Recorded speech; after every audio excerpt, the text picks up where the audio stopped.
బాబాగారు అపథ్యమైన ఆహారంతో జబ్బులు తగ్గించేవారండి. వాళ్ళు ఎలాగో తెలుసుకుందాం. శ్రీ నృసింహ సరస్వతి లాగా బాబా కూడా ఇలా అపథ్యమైన ఆహారంతో జబ్బులు తగ్గించేవారు. ఒకసారి బూటీకి కలరా వచ్చి డాక్టర్ పిల్లి ఎన్ని మందులు ఇచ్చినా తగ్గలేదు.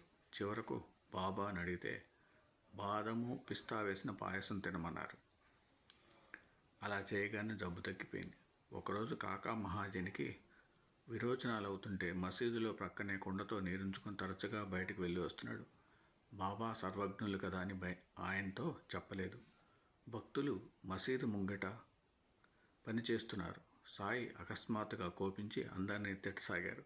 భయంతో అందరూ పారిపోయారు. కాకాని మాత్రం సాయి బలవంతాన కూర్చోబెట్టి అక్కడెవరో విడిచిన వేరుశనగపప్పు అతని చేత తినిపించి ఆ కుండలో నీరు తాము కొంచెం తాగి అతడి చేత త్రాగించి నీ జబ్బు తగ్గిపోయింది అన్నారు. అతడికి ఆ క్షణంలోనే ఆ వ్యాధి తగ్గిపోయింది. ఈ చికిత్సలోని రహస్యం ఆయన సంకల్పమే. ఒకసారి శ్యామ మొలలతో బాధపడుతుంటే ఆయన సోనాముఖి కషాయం చేసి కొంచెం అతనికిచ్చి కొంచెం ఆయన త్రాగారు.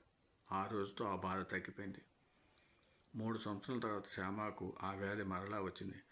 వెనుక బాబా చేసిన వైద్యమే అతడు చేసుకుంటే వ్యాధి తీవ్రమై మరలా సాయి అనుగ్రహంతోనే ఊదితోనే తగ్గింది. ఓం సమ సద్గురు సాయినాథ్ మహారాజ్కి జయ. ఓం సమ సద్గురు భరద్వాజ్ మహారాజ్కి జయ.